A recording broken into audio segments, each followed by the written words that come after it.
Allez, bonjour à tous, j'espère que vous allez bien aujourd'hui, analyse du marché. Au moment où vous regardez cette vidéo, on est sûrement en plein discours de Jérôme Powell ou alors sûrement après. Dans tous les cas, on fera un gros débrief demain en prenant bien du recul de tout ce qu'il a pu dire, d'accord. Là, je vous fais une update de marché assez classique. Donc voilà, on parlera de BTC, Ether et trois cryptos que vous m'avez demandé d'analyser. J'ai noté FACTR, Sonic et Cubic.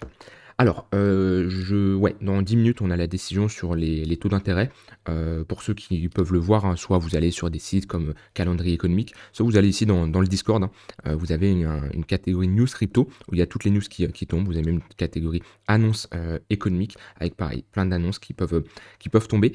Honnêtement, je m'attends à aucune baisse des taux, hein. C'est pour ça même je ne trade pas ce genre d'annonces. C'est pour ça que je me permets de tourner ici cette vidéo à l'heure actuelle parce que je m'attends pas à une baisse des taux, surtout avec l'annonce qui est sortie cet après-midi. On a eu un PIB au-dessus des attentes. On s'attendait à 2,5%, il me semble, au niveau de l'estimation du PIB, et l'estimation est ressortie à 3%. Alors, pour certains peuvent se dire, ah oui, c'est une annonce qui est très positive pour les marchés, parce qu'au final, on se rend compte quoi? On se rend compte que le marché est pas mal, l'économie se porte bien, et du coup, les marchés se portent bien. Ça, c'est l'interprétation assez classique. La réalité, c'est que les investisseurs actuellement, ils price surtout les baisses des taux qui arrivent en fin d'année. De base, on s'attend à 2 baisses des taux, et le fait d'avoir ici un PIB qui est au-dessus des attentes, ça nous montre quoi? Ça nous montre que l'économie est très forte. L'économie est là, l'économie se porte bien. Et quand on a d'un côté un Trump qui dit faut baisser les taux, faut couper les taux, j'ai encore vu le message là, voilà. Voilà, Powell est trop en retard, faut couper les taux, voilà, il fait que de dire ça depuis un moment, sauf que bah, Powell lui démontre, hein, il lui montre clairement que, bah regarde Trump, le PIB est croissant, l'économie se porte bien, pourquoi je baisserais les taux aussi rapidement alors qu'on a une économie qui est plutôt pas mal? Je vous rappelle qu'on augmente les taux, c'est pour ralentir l'économie, quand on baisse les taux, c'est pour stimuler l'économie. Et pourquoi baisser les taux trop rapidement alors que l'économie se porte bien? Donc c'est pour ça, suite à cette estimation du PIB, on s'attend à 2 baisses des taux en fin d'année, bah, potentiellement avec le discours de Jérôme Powell, ça peut être, c'est plus vu comme une annonce qui peut être négative, hein. Pourquoi? Parce que automatiquement on va pas spécialement baisser les taux aussi rapidement que prévu. Il y a d'autres éléments à prendre en compte là-dessus, le CPI, le PCE, le taux de chômage, le discours de Jérôme Powell, etc., etc. Mais comme je l'ai dit, on pourra faire un débrief comme ça demain en prenant un peu plus du recul. Maintenant, sur le BTC, eh ben, on est toujours dans cette phase de latéralisation. Attention à vos stop loss. Alors, comme je dis, vous verrez cette vidéo, je pense qu'on sera déjà en plein discours et on aura sûrement de la volatilité en fonction de ce qui est dit. Mais ça ne me surprendrait pas d'aller chercher ici des stop loss sur du court terme, hein. Pourquoi pas aller chercher ces creux-là ou ce sommet-là. Ça peut aller très vite. Alors, ça dépend pareil ce qu'il va dire, hein. S'il prend pas trop de risques, hein. Ça dépend comment c'est perçu les annonces qui dit. Si c'est perçu comme quelque chose de bullish, c'est-à-dire qu'on va baisser les taux, que ça y est, le marché a besoin, enfin l'économie a besoin d'avoir une baisse des taux, et ben on pourra s'attendre à une réaction acheteuse. Si par contre Powell est en mode ouais attendez, je préfère patienter, vous avez vu il y a le PIB, il y a ça, je vais peut-être pas baisser les taux aussi rapidement que prévu, on peut s'attendre ici à une réaction à la baisse. Et il y a le discours de Jérôme Powell et ensuite il y a les questions. Les questions sont également très intéressantes et peuvent nous créer également de la volatilité. Maintenant BTC, toujours dans cette phase de latéralisation. Pour moi, il ne faut pas de l'acceptation sous les 116 500 $. Si on commence à passer en dessous de ce niveau-là, ben, on aura une confirmation de sortie de cette phase de latéralisation par le bas et automatiquement on pourrait s'attendre à un retracement plus bas. Après on a le tunnel 4 heures qui fera office de support, hein, au cas où on le perd. Mais après, si on sort de cette grosse phase de latéralisation, là on marquerait quand même un top daily. Et dans cette configuration, on pourrait s'attendre à un retour au niveau du pressing ATH vers les 112 000 $. C'est pas le scénario le plus réaliste selon moi d'un point de vue technique. Ok, après au niveau des annonces, on verra ce que ça donne. Mais si je prends juste la technique, pour moi on a plus de chances d'aller faire un nouveau sommet parce qu'on reste dans une dynamique qui est haussière. Et le scénario le plus probable, c'est d'aller chercher les 128 000 $ qui sont la prochaine target si on fait un nouvel ATH. Pour le moment, ça c'est des extensions, je le rappelle, qui s'activent uniquement et uniquement si on fait un nouvel ATH. Maintenant, moi, comme je dis, hein, là je tourne la vidéo, après je coupe, je me mets directement devant le discours. Je suis méfiant. Honnêtement, je suis méfiant là avec un PIB qui augmente.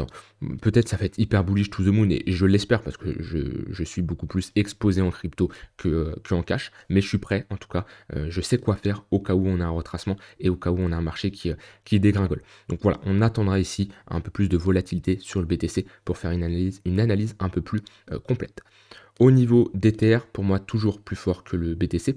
En témoigne la charte ETH-BTC, en témoigne la charte ici contre le dollar. Comparé au BTC qui a touché son tunnel 4 heures, et bien on voit bien que Ether, ce n'est absolument pas le cas. On reste ici dans un flux haussier. Alors, petit aparté, parce que je sais que vous m'avez été pas mal à poser des questions là-dessus dernièrement sur les indicateurs, si vous voulez les ajouter. C'est très simple, hein. Multime Frame Vegas, ici, vous pouvez l'ajouter, Nico Crypto, moi-même. Et l'autre, les points pivots, ici, vous avez juste à mettre DW MYP, il me semble. Voilà, c'est lui, de Pigloo. Donc voilà, ça m'a été demandé. Après, pour la configuration, les tunnels Vegas vont être configurés exactement comme ils le sont ici. Et ensuite, au niveau des points pivots, c'est juste des couleurs, hein, que j'ai décidé de mettre. C'est-à-dire que le point pivot daily est en blanc, le point pivot weekly est en violet et le point pivot monthly est en gris. D'accord. Après, ça, c'est à vous de le définir en fonction de vos choix, mais il n'y a rien à paramétrer au niveau des données. D'accord. C'est uniquement ce que vous voulez afficher. Donc voilà, je faisais une petite aparté là-dessus parce que je sais que pas mal peuvent me poser ces questions-là et il y a juste à les ajouter, c'est assez rapide. Je disais au niveau des terres, tant qu'on maintient ce niveau-là, on l'avait vu ensemble, je vous avais dit hier, attention, on est sur la ligne de coup de cette pattern de continuation, là, de ce W, on est au niveau du tunnel 1 heure, on a plus de chances d'avoir une réaction acheteuse. C'est ce qu'on a eu, réaction acheteuse. Maintenant, on est un peu bloqué ici entre deux bornes, on le voit bien. Petit range sur du court terme avec cette zone de résistance ici. Donc pour le moment, tant qu'on latéralise comme ça entre deux bornes, pour moi on a toujours plus de chances de sortir de cette compression, plutôt ce canal haussier par le haut. Pourquoi? Parce qu'on a des moyennes mobiles orientés à la hausse. Et si on doit chercher les prochaines targets, au cas où on fait un nouveau sommet, ici on a le chiffron des 4000 $. On voit pareil ces points pivots là qui font toujours parfaitement office de support. Que ça soit le point pivot weekly, on a parfaitement posé un top dessus. Et ici, le point pivot daily qui a fait également office de support. Donc voilà, pour le moment sur Ether, je reste plutôt bullish, hein. Il n'y a aucun signal pour passer bearish ici. Et tant qu'on reste dans ce flux haussier, je resterai bullish. Maintenant, peut-être certains vont me dire, attends, Nico, je comprends pas, tu dis que tu es bullish, pourquoi tu as pris des profits au niveau des 3700 $? Et d'ailleurs, vous m'avez posé des questions. Je l'ai demandé hier, je vous ai dit, posez-moi des questions, des interrogations que vous avez, afin que j'y réponde. Je réponds pas ça dans cette vidéo aujourd'hui, par contre, demain, il y a eu pas mal de questions qui ont été abordées. Je vais traiter tout ça en détail. On m'a d'ailleurs posé une question, Nico, pourquoi tu prends tes profits à 3700 $ alors que tu es bullish et potentiellement que tu vises 4000, 5000, 6000 $. Parce que mon but, c'est pas de choper le top parfait, mon but, c'est de prendre des profits sur la montée. Mon but, c'est pas d'anticiper, ok? Parce que quand on était ici, hop, qu'on était à ce niveau-là, bah, j'étais le premier à vous dire que oui, là, le prochain objectif sur Ether, c'est d'aller faire un nouvel ATH. Est-ce qu'on l'a fait? Absolument pas. Et c'est pour ça que le fait de prendre mes profits dans des niveaux intéressants comme on peut être ici, ça me permet de, même si j'ai tort, et même si on ne va pas chercher le niveau que j'ai comme objectif tout de suite, ça me permet d'avoir du cash et de pouvoir me repositionner comme j'ai pu le faire ici. Et pareil, hein, quand j'ai un prix d'entrée à 1400, 1500, qu'on fait au moins un x2, je sécurise. C'est comme ça. Surtout, je ne suis pas sur une petite capitalisation qui peut faire un x4 rapidement. Là, on est quand même sur Ether qui fait un x2 très rapidement. Et dans ce genre de phase, moi, personnellement, je préfère clôturer au moins une partie. Pas parce que ça y est, c'est le top de marché et c'est le bear market comme certains peuvent le crier, mais surtout parce que j'ai envie de au moins réduire mon exposition, avoir du cash, parce qu'on ne sait pas, admettons, ce soir le discours est très bearish et on a un Ether qui prend un moins 10%, et moi je vais être là pour pouvoir rentrer en position. Maintenant, pour moi, le flux reste haussier et on a plus de chances de rester dans une dynamique haussière. Au niveau des altcoins, hop, je vais faire une analyse de ici, Total 3. Tac. Total 3 ici plutôt.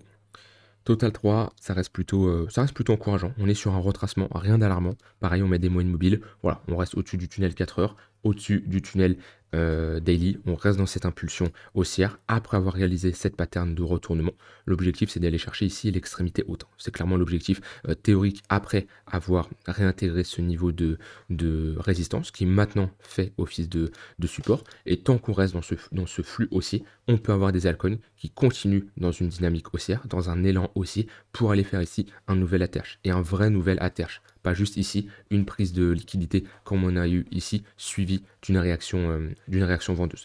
Et là, pareil, on peut mettre des extensions de Fibo pour viser ici des prochaines targets en prenant sommet creux ici.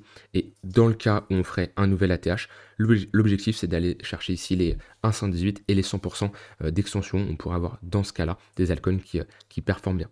Et avoir bien sûr une Bitcoin dominance qui baisse. Pour le moment, on voit qu'on a petite réaction légère, hein. On reste quand même dans ce flux baissier et dans cette dynamique baissière sur du court moyen terme, ce qui veut dire, je vous rappelle, la Bitcoin dominance, ça permet de savoir quel est le pourcentage, la part que Bitcoin prend dans la dominance de l'ensemble de la capitalisation des cryptos. Et on voit qu'on est passé quand même de 66 à 60%. Ce qui nous montre qu'on a perdu de la dominance et qu'on a en ce moment des altcoins qui performent beaucoup plus face au BTC. Et de toute façon, ça on l'a vu rien qu'en comparant la performance de Bitcoin par rapport à la performance des altcoins. En parlant des altcoins, je vais analyser, comme je l'ai dit, les 3 cryptos que vous me demandez d'analyser. J'ai FACTR, USDT. Est-ce que je peux prendre la charte en crypto? Parfait. Alors sûrement une crypto à faible capitalisation parce qu'on ne me parle pas trop de noms. On voit qu'il y a sûrement pas énormément de liquidité. Alors, où est-ce qu'on en est? Ok, c'est plutôt pas mal. On est toujours... Alors, c'est pas mal, mais ouais, ça va. Ça va, pourquoi? Parce que on est ici dans cette phase de réintégration. Alors, juste, je vous coupe 2 secondes. Ok, j'ai reçu une notif de mon côté, les taux n'ont pas bougé, hein, 20 h ça tombe directement. On n'a pas de changement sur les taux et on voit que, est-ce que rapidement ça crée de la volatilité sur le BTC. En général, c'est toujours une raison, hein, pour créer de la volatilité, chasser les stops, mais on voit qu'il n'y a pas non plus, je vais passer surtout sur du plus court terme. Ouais, un peu de volatilité, mais de toute façon pour moi c'est déjà pricé, hein, ce genre d'annonce. On peut avoir un pump, bien sûr ça arrive, c'est normal parce qu'il y a de l'intérêt et souvent les traders attendent ce genre d'annonce pour créer de la volate, pour qu'il y ait de la volate et pour se positionner. Mais pour moi, tant qu'il n'y aura pas le discours, on n'aura pas une grosse volatilité. Je reviens sur ce que je disais sur FACTR. Hop. C'est pas mal. Maintenant, je pense qu'on est toujours en dessous du tunnel daily. Pourquoi je dis que c'est pas mal? Parce que on a ici fait une déviation réintégration et proposé cette pattern de retournement. Et ça serait bien en weekly de ne pas réintégrer et de ne pas clôturer en dessous de cette bougie impulsive. Donc voilà, il faut voir dans 4 jours qu'est-ce qui se passe. Si on clôture au-dessus de ce niveau-là, idéalement, la clôture parfaite, ça serait au-dessus de ce niveau-là.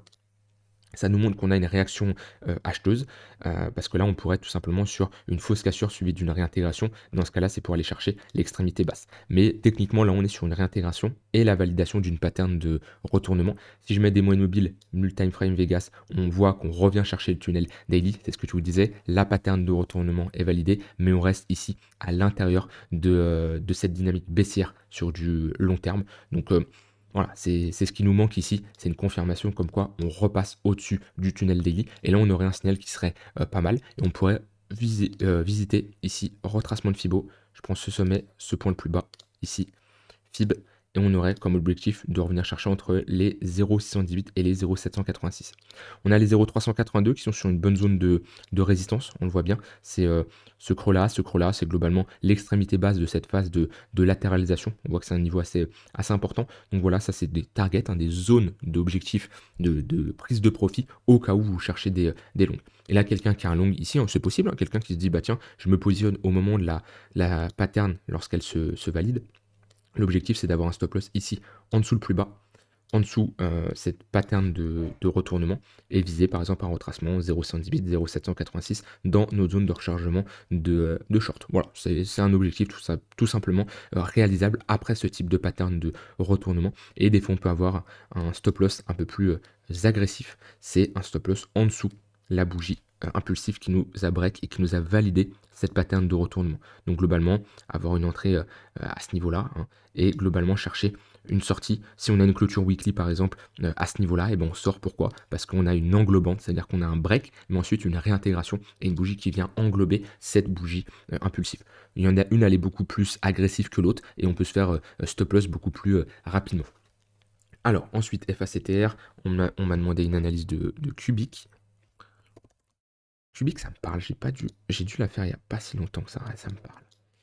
Le problème, c'est des fois, j'analyse tellement d'alcool que j'oublie, ce qu'on s'est dit, mais ouais, Cubic, ça me parle. C'était il y a vraiment pas longtemps, je dirais il y a 1 semaine grand maximum. On va refaire quand même une analyse. On avait vu ensemble comme quoi la chart, elle était, plutôt pas mal parce qu'on avait ici une réintégration de, ce plus bas ici, de ce plus bas historique, hein, qu'on en a refait un nouveau. Pattern de retournement ici, on le voit bien en 3 jours. Réintégration et là, on est rentré dans une phase de latéralisation. On a consolidé au-dessus de notre ligne de coup pour ensuite refaire un nouveau sommet. Donc tant qu'on confirme et qu'on maintient cette dynamique haussière, on va tranquillement aller se diriger dans nos zones de rechargement de short. Et là, c'est une crypto qui a quand même bien performé sur les 3-4 dernières semaines. Très très bien performé, x2, ce qui, je pense, sur du court terme, aller dans un flux aussi. Et ça, c'est une crypto très intéressante à trader sur du court moyen terme. Et on le voit bien, hein, à 15 minutes au-dessus d'une heure, à 1 heure au-dessus de 4 heures, des moyennes mobiles orientés à la hausse. Dans ce genre de configuration, eh bien, on va plutôt chercher des longues dans le sens du flux pour, comme je l'ai dit, revisiter quoi, cette zone de rechargement ici de short. Voilà. Et après, pour l'investissement long terme, le signal il était un peu plus bas, hein. Moi, j'ai toujours du mal à rentrer ici parce que d'un point de vue risk-reward, on n'a pas le meilleur risk-reward et j'exige d'avoir des entrées très précises, quitte à rentrer, quitte à rater certaines entrées. Ça m'arrive, mais ça me permet d'avoir, comme je l'ai dit, des entrées professionnelles. Dernière crypto, Sonic. Est-ce que je peux avoir ici crypto Binance, je sais pas ce qu'il va m'afficher. Au pire, je vais aller prendre FTM. FTM USD. Est-ce que la charte évolue toujours? Ouais, j'ai l'impression. Bon, on est ici dans une grosse phase de latéralisation. On est un peu sur du pump and dump. Ce qui compte, c'est toujours de tracer vos zones d'intervention.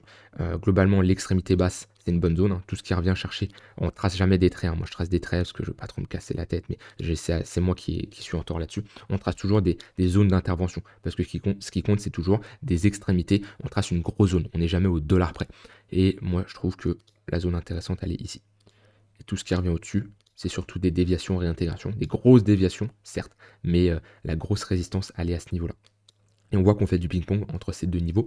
Il y a plusieurs manières, hein, de se positionner quand c'est comme ça. Soit dans ce genre de cas, eh ben, on attend un break pullback, comme on a eu ici, pour chercher un long, et ce qui nous permet après d'aller chercher quand même un x2, x3, hein, parce qu'on passe quand même de 50 centimes ici à 1,46. Donc on est quand même sur une bonne performance.